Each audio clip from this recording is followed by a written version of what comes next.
Bueno, arrancamos este análisis donde vamos a desgranar las profundidades psicológicas de una auténtica obra maestra animada. Hablamos de la película Flow. Hoy vamos a ver exactamente cómo esta obra coge lo que podría parecer una simple historia de supervivencia sin palabras y la transforma en una clase magistral y profundísima sobre la propia condición humana. Y a ver, para entender la magnitud de lo que tenemos entre manos, primero debemos observar su impacto, que ha sido monumental. Estamos ante una película independiente, creada casi en su totalidad con un software libre como Blender. Y contra todo pronóstico, venciendo a los gigantes corporativos de la industria, se ha llevado nada menos que 41 premios, incluyendo el codiciado Oscar.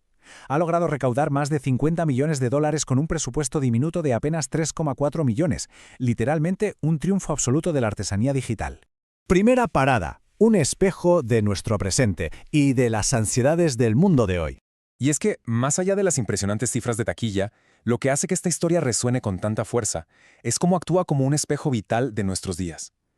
Vamos a meternos de lleno en esto, porque la historia nos atrapa y, de paso, nos diagnostica.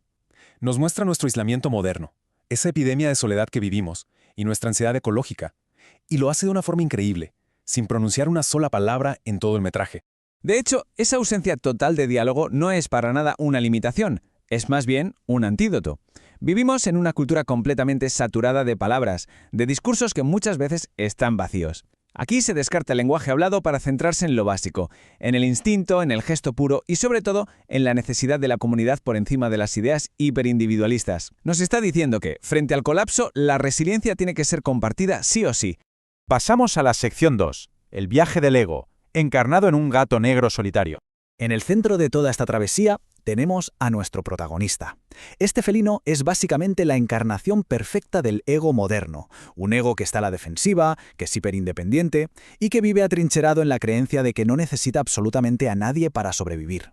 Y ojo a esto, que es fascinante, la fobia absoluta que el felino le tiene al agua.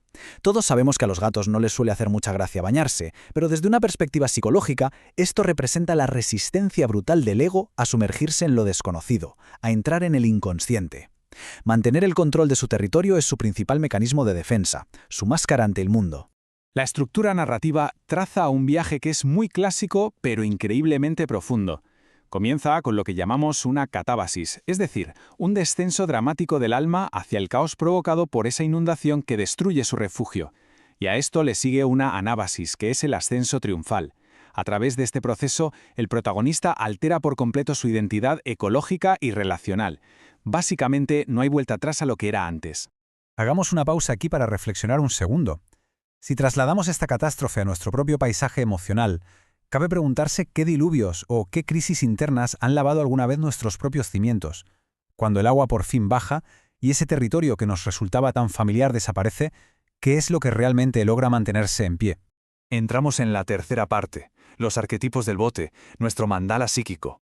Pasando al núcleo puro de este análisis psicológico, tenemos que ver ese pequeño velero a la deriva no solo como un trozo de madera, sino como un mandala psíquico. Es un contenedor donde 5 instintos que son completamente heterogéneos se ven forzados a convivir en medio del desastre.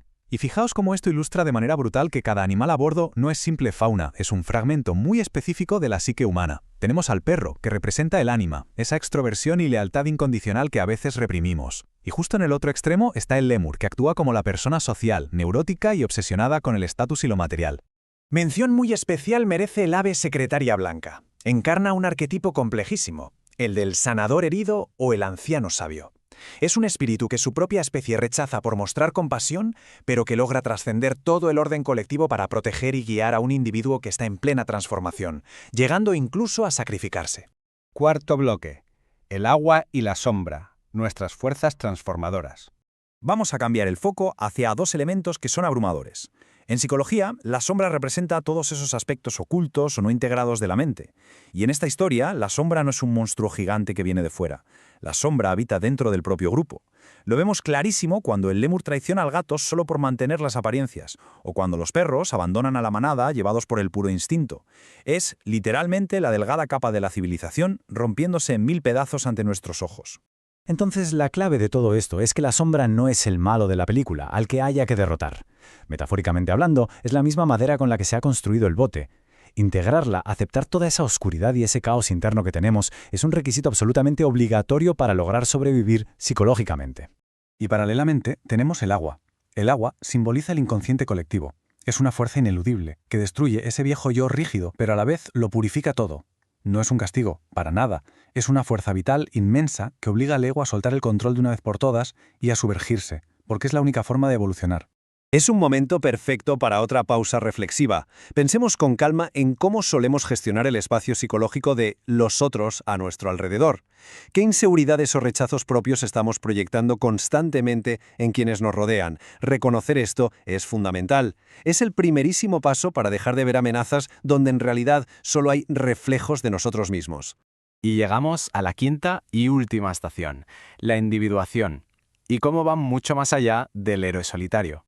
Aquí es donde todos los grandes temas y los arcos de los personajes convergen en un único destino, el concepto junguiano de la individuación. Vemos una transición magistral desde la oscuridad total, ese estado de nigredo, que es el caos y la desorientación inicial en el bote, hacia una claridad emergente, el albedo, donde por fin la coraza del ego se resquebraja y la empatía instintiva toma el volante. Llegamos al momento cumbre, lo que llamaríamos la conjunctio. Es un momento álgido, profundamente emotivo. El gato, a pesar de esa fobia aterrorizante que tiene, se zambulle voluntariamente en el agua para salvar a otro. Su ego muere para proteger el vínculo con los demás. Esto demuestra de forma espectacular que la individuación en nuestro siglo no puede ser nunca un proyecto solitario. Tiene que ser un acto inmenso de comunidad. Si resumimos este viaje, vemos un mapa clarísimo de transformación emocional. Empezamos en la autosuficiencia absoluta, en el aislamiento total. De ahí pasamos a la irrupción del caos. Afrontamos el tremendo conflicto de tener que compartir espacio. Logramos la integración a través del sacrificio y al final de todo alcanzamos un yo que es profundamente relacional. Y visualmente esto es una poesía absoluta. Al principio de la historia, el gato solo se miraba a sí mismo en el pequeño reflejo de un charco, pero al final se asoma al agua y lo que ve ya no es solo su rostro, sino el reflejo de todo el grupo unido. Su identidad entera se ha ampliado. Y tampoco podemos obviar la aparición de la mística ballena, el gran pez. Representa la forma más vasta, más antigua del inconsciente. Surge justo en el momento en que las defensas del ego están completamente agotadas. Pero no surge para devorar, sino para observar y sostener. Es la prueba definitiva de que, en medio de la crisis más extrema, la profundidad de la psique siempre ofrece los recursos necesarios para renacer. Llevando todos estos conceptos a la práctica, imaginemos por un momento nuestro propio bote interior. A la hora de gestionar nuestras emociones, ¿qué parte de nosotros es ese animal ruidoso que tanto nos cuesta tolerar? ¿Y dónde está esa ave blanca, ese instinto sabio al que a veces ignoramos por completo, pero que está ahí, esperando para guiarnos hacia la transformación? Para cerrar este análisis nos quedamos con este pensamiento que es tremendamente poderoso. Muchas veces esperamos que el viaje, o la terapia, o cualquier aprendizaje vital nos lleven a un estado de perfección inamovible como una utopía. Pero la verdad es que la supervivencia y la convivencia diaria, el simple acto de mantenernos a flote, juntos frente al diluvio, es el verdadero destino. El viaje de la coexistencia lo es absolutamente todo, y una vez que aprendemos a navegar juntos, ¿hacia qué nuevos horizontes seremos capaces de dirigir nuestro barco?